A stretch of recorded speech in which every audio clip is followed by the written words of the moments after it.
In the Hemlock Mansion, the hero and his team were practicing in the gym. The man approached the girl. She asked what he wanted, and he confessed that he was incredibly curious about her past and how she got the scar. The girl smiled. She made a scary face and offered to show the men in practice and make the same scars. The men were a little frightened by such words. And the coach laughed and said that although the scars know everything about the scars, a few men she will tell. 5 years ago, the girl was approached by a superior in the headquarters apartment. The man announced that the 7 chapters would recognize the girl as a top 150 Kimio. She thanked the people for giving her such a big part. As she left the building, everyone congratulated her. A man approached her, namely Chairman Ross. They shook hands, and the girl laughed that such an important man shouldn't be walking around here. He smiled and said that every person around was one of his bodyguards. The girl was surprised by these words and looked at the mother with the stroller. There the child as an agent was reporting every move of the man. The man told the girl that he and her grandfather Leo. Unbelievable, he asked that Leo come and get officially top 1. Still the man admitted that originally he didn't come for just that, but to talk about keeping peace between humans and Kimio. The man talked about the item that received the talent. He showed Norwajiri, which was a legendary and secret item from the 5 heavenly swords. This weapon takes control of people's minds and tries to kill any strong master. The man asked to take this weapon and seal it in Pandora's chest. This was the first assignment, and the girl was very excited. Shigurama's Mountains. The military reported to the girl that they had arrived at the location. The military said goodbye, for if they went any further they would die. A girl rushed through the military, who begged not to kill her husband, who is a weapon bearer. The military man took the girl by the shoulder and led her away. The girl didn't expect there to be such an alarm. The girl talked up to Pandora's box. She couldn't take everything, so she only took a few guns. She headed into the forest, where she went in search of the monster, thinking that he should find her. Suddenly she noticed an interesting picture, a cave, the entrance to which was checked by a huge amount of weapons. Looking at the MES, she was surprised at how many people had fallen. A man appeared behind her and called out the number of 307. The girl reacted instantly, and the man repeated that she would already be like 308. The girl thought what level of enemy she had gotten, as she didn't even hear his footsteps. The enemy began to say that they had been waiting for the girl for a long time to take possession of her body. The girl was surprised that the object was able to speak through the human body. The enemy continued his dialogue. He said that no one could get them. He also said that he had heard about the girl and her skills from many dead people here. Pointing his sword at the girl, the enemy jumped and said that they were expecting such a strong vessel. The girl blocked the attack, and he continued to speak his ramblings. The enemy attacked again, and the girl blocked it with her shield. The enemy said that the girl's collection of weapons would not help her. They continued to fight. The enemy very marvelously turned his weapon, then knocked out the girl's hands with hers. Now she was left without her axe. The enemy delivered a kick with his foot, which the girl blocked with her 2 hands. Even so, she flew far backwards. The girl was surprised by the strength of the enemy, but said that there was no way he could destroy her, and put a knife in her hands. To her great surprise, the enemy was behind her back and said he was faster. The girl was incredibly frightened. During the fight, even in the distance, you could see the destruction she was bringing. A worried soldier and that man's wife were watching. The girl, on the other hand, crouched down. There was a gambling smile on her face. It was true that the girl's leg had been punctured, and that was a small problem. The enemy told the girl to surrender, as he didn't want to damage her body even more. In the end, the enemy changed his mind, and attacked the girl with his ability. She was able to jump at the last moment, which allowed her to survive. She stood on a tree and grabbed her sword. Jumping from branch to branch, she approached the enemy. The girl said the enemy would be finished. The enemy told her to show what she could do. The girl shouted Singo Murasima's full form. A cloud of smoke appeared in the girl's place. Inside, she transformed and was covered in armor. She remembered the woman's words of her husband's gender. The enemy said to show the girl what she could do. She made a SEO serious look and furiously started attacking the man. The multiple attacks caused cuts to appear on his body, which made him immensely angry. He let go of his weapon, and a very strong attack flew at the girl. She was about to meet it with her blade, and using the wave of rebellion she succeeded. And using water spears she managed to attack the enemy. The girl said that they were at different levels of strength. The enemy was covered in cuts and coughing blood. He tried to say something, but the girl got close and struck with her shoulder. The enemy swung his arm and hit the girl right in the face, causing a huge cut. The girl was enraged. She swung her sword and with a very fast and accurate blow cut off the enemy's arm. A little later, the battle was over. The girl had won. The demon sword was guarded very carefully.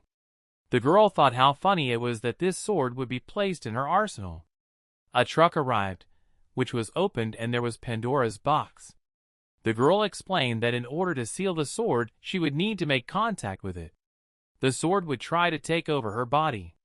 The girl explained that if it failed, all the soldiers should point their weapons at her head. After saying that, she approached the sword. The girl just grabbed its hilt as a strange energy flowed through her hand. She immediately became under the control of the weapon. Forcibly, chains came out of Pandora's box and grabbed the weapon. Her body tried to resist, but Pandora's box was stronger, and it absorbed it. The girl smiled as the hunt had just been completed. In the Hemlock Mansion, the girl talked about how dangerous Kagaya was. She knew that. The man talked about how if they attacked all together they might have a chance.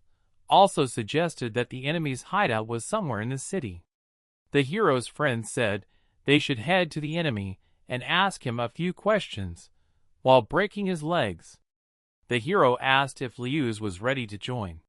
He also said that his uncle would like them to save lives. Anton also supported his friend's opinion, since who would they be if they ignored a threat of this level? The hero said that they need to start as early as possible as every second counts.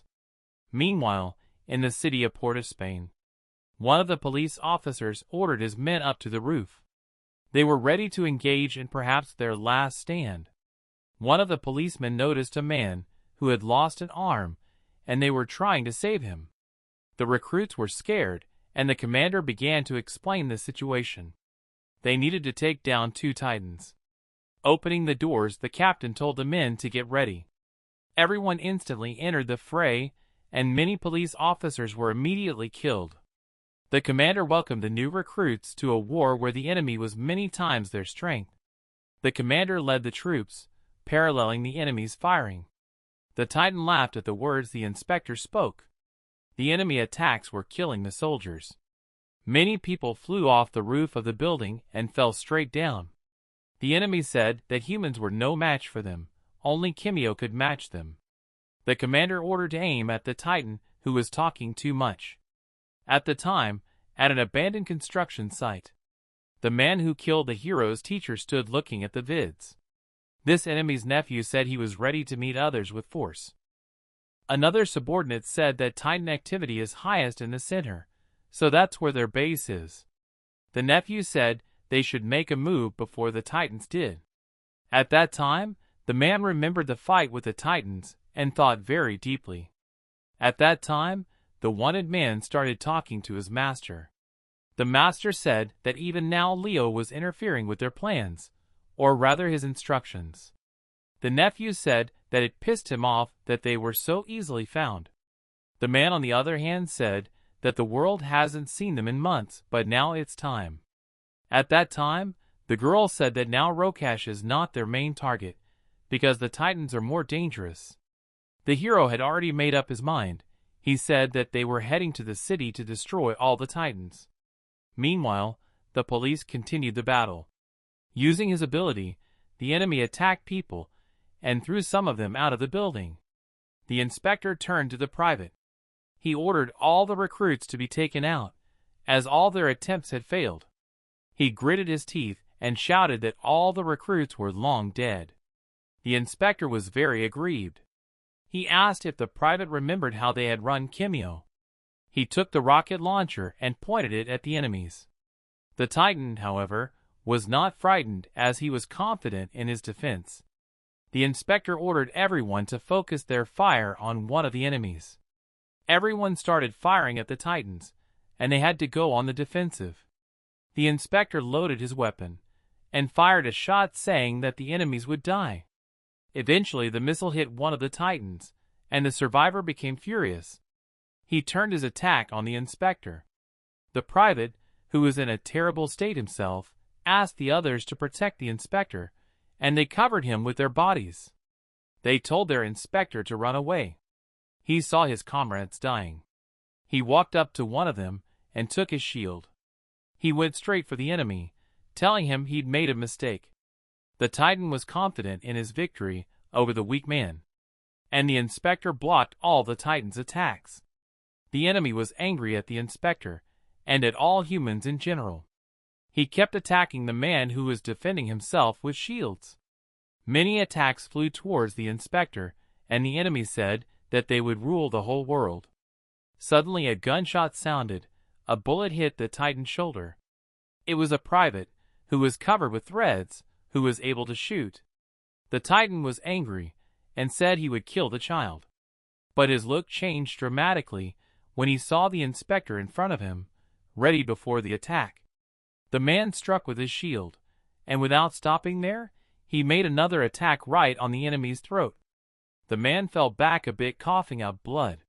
He started to call the inspector names, and he got right in front of the enemy and sat on him. The man took out a knife. He twirled it on one finger and took it to strike. He began to slash the Titan. Then his attack disappeared, and the private was able to get out. The inspector was sad that victory had come at such a high price. Red House, Parliament House. One of the people announced that they could lift the ban on Kimio. One of the politicians said that it was really too much and they should reconsider. Another politician said that talents should be controlled, as they are losing a lot of people fighting talents. A man, on the other hand, said that they are not handling the situation properly. Others asked for Abel to elaborate further. He explained that right now they should focus all their energies on fighting the Titans. The girl said that gathering officers in one location would be useless. Abel said that they would gather all the Kimios. The man was going to use the Titans as a defense against Kimio. Another man suggested using the stadium since everyone could fit in there. The girl politicians thought about the owners disagreeing. Abel explained that they had no choice since they were ensuring their safety. The man started to give a speech about how important this decision was. After that, the politicians one by one started to support him. He asked for the vote to begin. At that time in the mansion, the hero stood in the middle of the training field. He was practicing using his talent. Che-Hard was making punches that released flames. His punches were filled with talent. There was a girl watching this. The hero noticed her and said hello to Andrea. Hero wondered where the others were, but they were busy training, unfortunately. The trainer was worried about what would happen next as they go to fight the monster. The hero said to believe in them, as the girl had trained them as best she could. The girl began to tell the hero about Elio's condition. The girl explained to the hero that he had been in this state once before. This state can be called an attacking state, but it is hard to control. The surprised hero listened. The girl explained that now the guy's flame is far from what it could be. The girl told the hero to jump into the abyss subconsciously. Che-Hard closed his eyes. A small light began to appear in front of his eyes, which began to turn into a sign. The hero was covered in fire, and the girl told him to continue. The hero's body exuded a huge amount of fire that filled everything around him. The girl continued to instruct him, barely standing still in front of such power. The hero noticed that his skin was changing. All over his body, the skin began to disappear, and the girl was telling the guy to keep going. The hero's arm was almost completely devoid of skin. The girl smiled as Che-hard reminded her of Leo. The hero lost half of his skin and stopped. The girl worried for him to stop because of the pain. The man, on the other hand, cried and blurted out that he missed Leo, so his heart hurt a lot. The girl started crying as well. The hero confessed that Leo was the best father and mentor to him. The hero was worried that the old man had given the talent to him. If he had a choice, he would choose to keep Leo alive. The girl approached the hero, who asked her to stop. The man told the girl to leave, as he needed to handle this alone. The girl, on the other hand, reached out and put her hand to the guy's face. The girl, crying, said she didn't need to download, as she sees Leo in the hero. She said that Leo's choice was the best of all possible choices. She thought the hero was the only one who could do what Leo couldn't. The girl said that Leo entrusted the spark to Che. She hugged the hero, who got worried. He asked if the girl had been burned, and she smiled tearfully and said that if they survived she would tell him everything. Though the business the team was going to do was dangerous, but if they didn't do it, the consequences would be terrible. For the sake of their loved ones, they had to take the risk. A short time later in the city, Rokash and his friends got out of their car and headed out to find their enemies. He entered the building where he greeted Trinidad. The subordinate said people shouldn't be in that place. Nephew, on the other hand, said they shouldn't wait but go right now. Rokash told Cass that he should work on his parenting. He said a dog's sense of smell can't be fooled that easily. The man standing in the cloak was by all accounts a cyborg. And he wasn't the only one, many others were Titans too. They were surrounded by Titans, and they were about to start fighting. After a little while the Titans stood scared in a fighting stance. Many others had been killed. One of the cyborgs was ready to vomit at any moment. Rokash, on the other hand, laughed at his opponents and said to take him to their main. But after some thought the man said that if he killed them all their head would come out himself. Rokash used his ability, and a huge cloud of smoke rose up, hiding his presence. The enemy commander told everyone to be on guard. One of the Titans was ready to take the blows when a shadow flashed behind him, and when he turned around to see who it was, he was cut in half. The Titan shouted at Rokash, as he was angry about his friend's death. The commander was no exception, and a moment later Rokash sent him flying. He landed right on top of his ally, and Rokash used the ability to shred them both. There was one girl left that Rokash also wanted to kill. She tried to use her weapon, but the idea ultimately failed. The man broke through the wall where other enemies were waiting for him.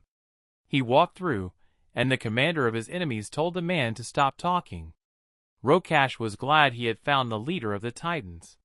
The enemy leader ordered Rokash's head to be brought to him. A multitude of Titans headed out to attack. Rokash noticed a human woman and approached her. He said with a pitiful look that he would help her. After saying this, he grabbed her and threw her right into the wall. Nothing was left of the girl. Rokash was eager for battle and ordered his opponents to attack. The head of the Titans got a little nervous. The news announced that the Titan forces had launched a massive attack. At that time, the police announced that they would have a war against the Titans today. One of the police officers reported that the team was here. She introduced the hero and his team as the best weapons. The girl walked up and said hello to the teacher. The policeman started introductions by telling what was happening on the battlefield. The hero asked where his familiar inspector was. At that time he appeared and told the hero that his wife did not think he was old. The policeman was in a strange suit. He said that they would be moving out soon. The hero was surprised by what the policeman was wearing. It was a battle suit inspired by the Titans. The policeman said hello to the master. The inspector said that although the price was high, they were able to create 2 suits. The girl was surprised, as she didn't know who was given the second one. The second owner of the suit appeared, namely the private who had survived the battle with the Titans together with the inspector. He opened a briefcase that contained some spears. The man asked if people knew what the best part of killing Titans was. Through their deaths, they would get weapons and technology. That's how the weapons were created. The man began to announce the plan of action. One battalion was to search for humans, while the second battalion was to fight the Titans. The girl told her guys to act according to the plan, and in case of meeting with Kakaya to start the fight. They walked through the ruins, thinking about the fact that there might have been some people in the rubble. Behind them, a man spoke, accusing the guys of always messing around. Turning around, the men saw Cass Santiago. Ash and Azam had volunteered to deal with the enemy, while the others would continue the mission. At that time, Anton was in the air looking for the main enemy. Suddenly, a blow came flying at Anton, and he fell from the sky to the ground. The man said that it caught his attention. Anton's adversary turned out to be Rokash's bodyguard, Jonel Honore. The hero and his friend headed onward to search for their enemy. Suddenly the hero became quiet, and the friend noticed it and asked if everything was all right. The hero thought about the fact that if the Cass is here, so is Rokash. The friend tried to calm the hero down by talking about the importance of their mission. The hero decided to trust his friend's words and dismissed the idea of starting a battle against Rokash. There was a powerful explosion near the guys. The source turned out to be Rokasha, who defeated the Titans. The hero and his friend were surprised. Rokasha, on the other hand, did not press the significance of their encounter hard. The hero's face was overflowing with anger. Rokash, however, began to further provoke the man. Chehart's palm clenched from being angry. The enemy said that the wolves had finally found the dog. The news was reporting on the Titan attack. The cops were fighting a huge number of monsters. The bullets didn't have much effect on the Titans. But there was a girl in the fight who could easily take out the Titans with her powers. One of the Titans told hers to kill the master, but she didn't answer anything as she was determined to finish them all off in cold blood. One policeman got stuck in the wreckage. The others tried to help him, but a huge shadow appeared behind their backs. Turning around, they saw a huge Titan running towards them. The girl ordered the police to retreat. The people concentrated all their fire on the Titan. It used its mechanisms to easily block the bullets. The police fired, but the giant struck with his hand, killing them instantly. The girl was angry that the guys didn't run away. Suddenly a light could be seen under the Titan's hand. He was surprised too. When the policeman noticed what it was, he was very happy, because that's what hope looked like. The suit that was created by the police was much more than just armor. Polval had saved people, and thanks to the suit was able to stop the attack. A thread flew near the monster's head. It was an old man who flew up to it, telling his men to hide all their fears. He got close to the Titan and delivered a blow that tore it apart. He ordered his men to keep attacking, and then they would definitely win. At that time, the hero's friends were ready for a battle with Rokash's nephew. They asked the whereabouts of Rokash, and the man said that they would have to make him talk. The swift man said that a fight was about to begin, and the enemy took note of the fact that his opponent was very emotional. The friend threw a leg kick, but the enemy was able to dodge it. This was followed by a few more instant hand attacks, which the enemy blocked. The hero's friend began to run as Ash entered the fight.